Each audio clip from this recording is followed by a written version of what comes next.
Bonjour docteur. Bonjour madame. Je viens vous voir au sujet de ma fille. Elle souffre d'anorexie boulimie. Alors avec mon mari, ça fait au moins 2 ans déjà qu'on a remarqué qu'elle était moins bien dans sa peau. Elle nous dit se sentir grosse. Alors c'est vrai que sa meilleure amie est bien plus mince qu'elle. Ouais. En tout cas, elle a perdu 14 kilos en 1 an. 14 kilos. Mais bon, apparemment il n'y a pas de drame parce qu'elle est en surpoids. Elle fait aujourd'hui 46 kilos pour 1m65. C'est un indice de masse corporelle de à peine 17. Mais bon. Mais en tout cas, je suis quand même bien inquiète, malgré ce qu'elle en pense. Elle est très pâle, ses cheveux tombent, elle ne dort plus. Mais elle n'est pas malade. Alors, concernant son comportement alimentaire, soit elle se goinfre, soit elle ne mange qu'un sachet de soupe Roico par jour. Alors avec mon mari, on ne sait pas comment faire, donc on la laisse faire. Alors j'ose pas le dire, mais je me sens aussi très coupable parce que je ne sais pas comment l'aider d'une part, et d'autre part, j'ai le sentiment que tout ça, ça a commencé après que je lui ai annoncé que j'avais un cancer. Ah, vous avez eu un cancer? Oui. Alors j'ai plein de questions à vous poser. Quelle attitude dois-je avoir avec ma fille? Est-ce que je dois l'obliger à se mettre à table? S'il y a quelque chose qui me semble contre-productif, quand on veut aider une personne malade, quand on veut aider sa fille, c'est le silence. Il faut parler. Parler avec elle, parler de sa souffrance, parler de la maladie. Oui, mais alors on ne maintenant, m'emmerde pas. Si je lui demande de venir à table, elle se braque. Voilà, maintenant, il y a où, quand et comment. Alors quand, eh bien, il y a des périodes qui sont plutôt pas très propices, et les repas, ce sont des périodes très peu propices. Parce que avant et pendant le repas, votre fille est complètement obsédée, complètement omnibulée, complètement prise par la maladie. Elle n'écoute que la maladie, elle ne pense qu'à la maladie, elle ne voit que la maladie, donc elle ne vous entend pas. Alors, moi, ce que je propose souvent aux parents de faire, c'est de dire à leur fille chérie, on voit bien que tu souffres, on voit bien que tu as des problèmes avec l'alimentation, je pense qu'il faut que nous en parlions, il faut que nous puissions t'accompagner, aller consulter un médecin, un psychologue. Alors, je vois bien qu'au moment des repas, c'est compliqué, c'est difficile. À quel moment pourrions-nous en parler? Est-ce que tu préférerais que ce soit ton père? Est-ce que tu penses que c'est mieux avec moi? Est-ce que tu ne vois pas très bien? Enfin voilà, dis-nous, parce que je sais qu'il faut en parler, mais j'ai envie de savoir quand on peut en parler. Alors comment? Quand les parents vous posent cette question, et ils me posent cette question à chaque fois, comment lui en parler? Eh bien, je dirais de façon empathique,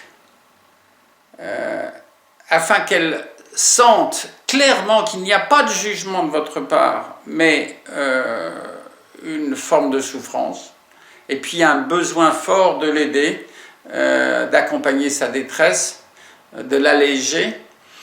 Et donc les mots doivent être choisis, ils ne doivent jamais être accusateurs, ils ne doivent jamais être montrés du doigt, et essayer d'inscrire dans leur discours, dans leur façon de parler, la maladie. Nous voyons bien avec ton père que l'anorexie t'empêche de manger, te fait penser à maigrir, te fait hyperactivité. Est-ce qu'on pourrait t'aider à lutter contre cette maladie? Donc, je comprends. Alors où? Eh bien dans un lieu paisible, dans un lieu où la maladie n'est pas trop présente, peut-être à l'occasion d'une promenade.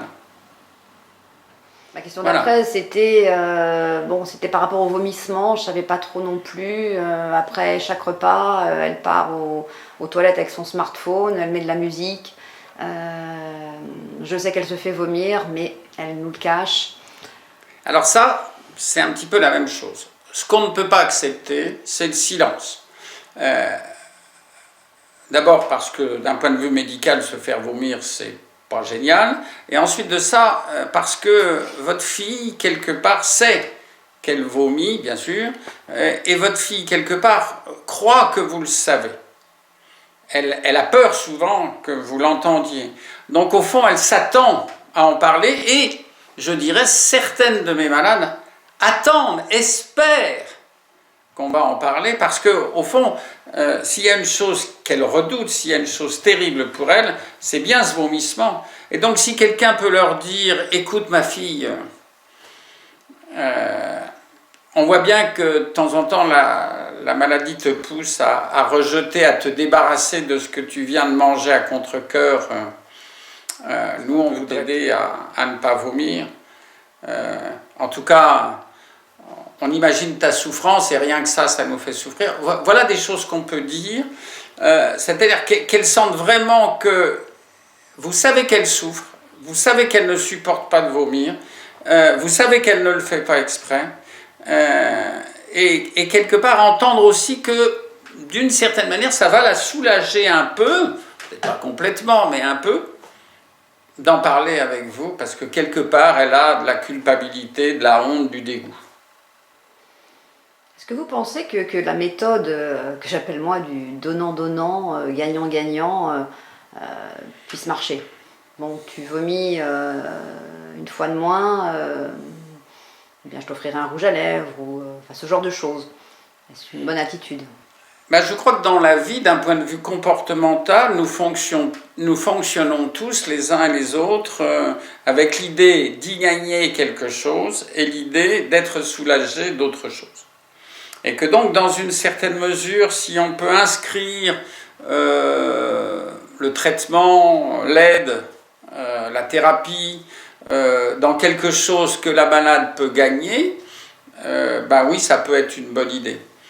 Alors... Et vu qu'elle ne se sent pas malade, comment je dois faire pour la mettre dans le circuit de soins? Est-ce que je dois prioriser la première consultation plus vers la diététique, plus vers la psychothérapie, les deux en parallèle, je pense qu'elle va hurler. Je ne sais pas par quel bout commencer. Ben peut-être que la première chose à faire, c'est lui demander à elle par quel bout commencer. Qu'est-ce qu'elle ressent? Est-ce qu'elle a le sentiment que c'est vraiment avant tout un problème alimentaire? Par exemple, je m'occupe d'une petite Dorine qui a 16 ans. Manifestement, tout a commencé par un régime, c'est manifestement une peur de grossir, c'est complètement lié à l'alimentation, elle ne semble pas avoir de problème psychologique. Je pense qu'elle ne comprendrait pas que je l'envoie voir le psychiatre ou la psychologue et que donc ça sera mieux une approche diététique. Alors, il faut savoir qu'en France, à l'heure actuelle, les parents, comme vous, madame, ou votre mari, et puis les adolescents, le mot psy, ça leur fait un peu peur. Hein. Donc, dans un premier temps, il n'est pas inutile, à mon avis, mais je connais moins votre fille que vous, de proposer un travail avec un diététicien ou une diététicienne, mais attention, formé au TCA, formé à la thérapie cognitive et comportementale, c'est-à-dire pas la personne qui donne un régime à 1500 calories et qui dit que les protéines c'est important et que le calcium c'est absolument indispensable à la santé. Vous voyez, quelqu'un qui puisse parler avec elle, qui puisse évoquer le sensoriel, qui puisse évoquer la joie du partage une fois guéri, des repas avec ses copines, avec son chéri, que sais-je, des choses comme ça, quoi. J'avais aussi une autre question. Depuis quelques mois, elle nous talonne, oui. Elle voudrait être en internat à la prochaine rentrée scolaire. Est-ce qu'on doit céder à sa demande? Moi, ça me fait un peu peur. Qu'en pensez-vous? Alors ça, c'est une très bonne question. Alors, je vous mets tout à fait à l'aise. Bien sûr, il n'y a pas de réponse scientifique à la question. Mais en revanche, il y a des cas de figure qui nous permettent de réfléchir. Premier cas de figure, les parents sont dans une situation pénible ou carrément intolérable, une séparation qui est en train de très mal se passer, un deuil avec un état dépressif énorme, une anxiété insurmontable, une bipolarité chez un frère ou une sœur. Alors, à ce moment-là, on peut se poser la question, est-ce que ça ne serait pas utile d'alléger la souffrance et la culpabilité de votre fille, celle qui est malade, hein, en l'éloignant un peu du milieu familial qui vit une crise actuellement et qui n'est pas en mesure de l'aider d'une part et qui d'autre part accentue l'anxiété, la culpabilité et un certain nombre de choses parce qu'elle se sent impuissante, elle se sent en échec, elle se sent incapable. Puis le deuxième cas de figure, c'est les familles où finalement il n'y a pas de dysfonctionnement, où finalement les gens s'entendent bien, où finalement on va dire il y a de l'amour. Hein. Alors là, il y a un vrai problème. Parce qu'il est indiscutable d'un côté que la maladie utilise la famille pour exister. Je dis bien la maladie, pas la malade et encore moins votre fille. Et puis il y a aussi le fait que la famille, quelque part, elle structure. La famille, quelque part, elle permet que des barrières soient installées. C'est-à-dire qu'il y a le regard du père, il y a l'assiette que vient de mettre la mère, il y a le plat de légumes qui vient d'être fait. Et tout ça, quelque part, ça protège votre fille de la pensée unique que lui propose son anorexie mentale. Ça la met un peu à l'abri de ce discours insensé qu'à chaque fois, chaque minute, chaque heure, lui dicte l'anorexie mentale, ne mange pas, maigris, etc. Vous voyez, ça offre un contre-pouvoir. Si elle se retrouve seule dans un petit studio, avec la complication d'avoir à faire des courses qu'elle n'a jamais fait de sa vie, ou si peu, ça va être compliqué. Et puis en plus, elle va être loin de son noyau familial, donc elle va se sentir en relative insécurité. Et ça ne va pas l'aider. Parce que quand ces personnes se sentent en insécurité, qu'est-ce qu'elles font ? Eh bien, elles appellent l'anorexie à la rescousse. Elles disent « Au secours, madame l'anorexie, fais quelque chose pour moi, ça ne va pas. » Et donc, très souvent, moi, ce que j'ai vu, c'est que ces malades, on les pousse à aller loin de leurs parents. Et là, elles sont toutes seules. Elles sont libres d'écouter l'anorexie. Elles ont peur de manger. Elles écoutent leur peur. Et parfois, elles sombrent. Et elles peuvent même aller jusqu'à des états assez dramatiques. Donc, je pense qu'il faut analyser la situation. Et puis, si jamais ça se fait, être super vigilant. Comment ça se passe ? Est-ce qu'au fond, elle y gagne à être loin de nous ? Ou, au contraire, est-ce que la maladie s'aggrave ? On ne sait pas tout d'avance, mais en tout cas, d'avoir anticipé les choses et de les accompagner, c'est absolument crucial, fondamental. D'accord, merci. Je crois que je vais en rediscuter sur ce point avec mon mari parce qu'on a un peu des avis contraires. Moi, je ne suis pas chaude à cette idée d'internat, mais lui, j'ai le sentiment contraire, mais un peu dans le sentiment qu'il va céder à sa demande, un peu comme s'il était dans le renoncement. Est-ce que j'ai l'impression que les pères fuient un peu dans la prise en charge Alors déjà, les pères avec les filles, c'est un peu compliqué. Parce que la fille, souvent, pour son papa, c'est sa petite chérie, sa petite fille. Donc déjà, il est un peu plus tolérant, il passe, comme on dit, un peu plus de choses que la mère. La deuxième chose, c'est que l'alimentation, traditionnellement en France, dans la plupart des ménages, la plupart des familles, c'est pas le truc du mari, quoi. C'est pas lui qui va faire les courses, c'est pas lui qui s'occupe de la cuisine, parfois il débarrasse la table, je sais pas le vôtre, madame, mais bon. Donc au fond, dans sa tête à lui, dans son cerveau à lui, l'alimentation, les repas, c'est un truc qu'il connaît pas. On parlerait de voiture, de mécanique, il aurait son avis. Là, il ne connaît pas, donc il a tendance à ne pas s'en mêler. Et puis la troisième chose, c'est que souvent on assiste, renforcé par la maladie, à une espèce de déséquilibre dans le couple. Dans un couple, dans une famille, chacun a son rôle. Et parfois, je ne sais pas si c'est bien ou mal, mais parfois le rôle de la mère est un peu prépondérant, voyez, par rapport à celui du père. la maladie renforce celui de la mère. Du coup, le cerveau se dit, le cerveau du père, bah, je n'ai pas trop ma place. Et puis comme je ne sais pas trop quoi dire, et puis comme en plus l'alimentation, c'est pas trop mon truc, et puis comme en plus, moi, il faut que j'assure et que tout ça, ça m'angoisse, eh bien, c'est ça qui fait, entre guillemets, les pères absents. Moi, je pense que la maladie crée l'absence du père plus que l'absence du père ne crée la maladie, même si j'ai des malades, je le reconnais, dont l'absence de leur père a été un élément important de leur maladie. Mais je dirais que ce n'est pas la règle. En revanche, la maladie fabrique des absences paternelles, ça c'est clair. D'accord. Et j'avais une toute dernière question, ah, mais si vous voulez bien, merci.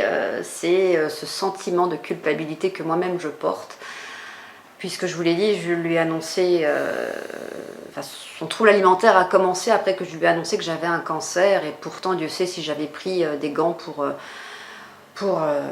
lui annoncer.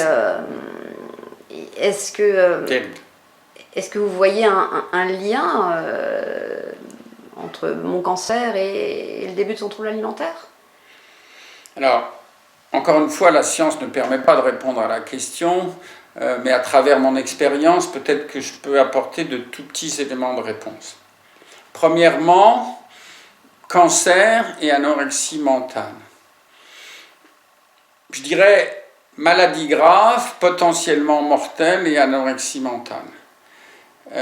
Très souvent, les personnes qui vont souffrir d'anorexie mentale sont des personnes qui manquent de confiance en elles et qui surtout, on va dire, manquent d'une certaine forme de sécurité. Elles sont plutôt émotives, plutôt hypersensibles, plutôt plus anxieuses que la moyenne. Donc en gros, dans cette âme-là, le cancer, c'est la panique. Maman va mourir. Qu'est-ce qu'on peut faire à ça? Ben, il y a deux solutions pour le savoir. La première solution, c'est il sombre.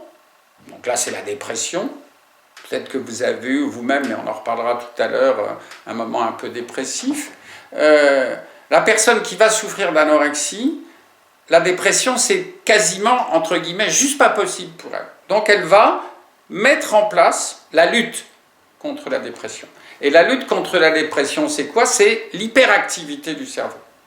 Hyperactivité du cerveau, c'est quoi? Eh ben, c'est hyperactivité physique, hyperactivité mentale, hyperactivité scolaire et jeûne, parce que, ça peut vous paraître curieux, madame, mais c'est comme ça, le jeûne déclenche chez tous les animaux une hyperactivité, ne serait-ce que pour aller manger. Donc, quelque part, ces hyperactivités soulagent la détresse et permettent à la malade de se dire « je vais éviter la dépression ». Ça, c'est la première chose. Et puis peut-être aussi, madame, on en parlait un peu tout à l'heure, moi je ne sais pas, je ne connais pas votre vie, mais peut-être que cancer, quand ce mot a été balancé dans la famille, c'est un peu comme tsunami, il y a eu des répercussions, il y a eu une grosse vague de fond qui est arrivée sur la ville, ça a fait des dégâts, peut-être que du coup votre mari a eu des comportements différents, peut-être même bizarres, peut-être que vous-même vous avez un peu perdu pied. Ça a tout changé, oui. Peut-être que les frères et sœurs ont eu une attitude aussi assez différente. Tout le monde a été surpris, choqué, peut-être même terrorisé. Voilà. Et donc, votre fille, tout ça, ça l'a perturbée parce qu'au fond, ce que ces malades aiment, c'est la continuité. Et ce que les malades n'aiment pas, c'est l'inattendu, le changement. Donc voilà, les malades qui souffrent d'anorexie mentale, elles craignent le changement, parce qu'elles ont une forme de psychorigidité qui fait que tout doit être aujourd'hui comme c'était hier et comme ce sera demain. Et là, le cancer a tout bouleversé. Je ne sais pas si j'ai répondu à votre question, c'est difficile. Si, tout à fait, si, vous m'avez bien éclairé. Et écoutez, merci beaucoup. Je vous en prie.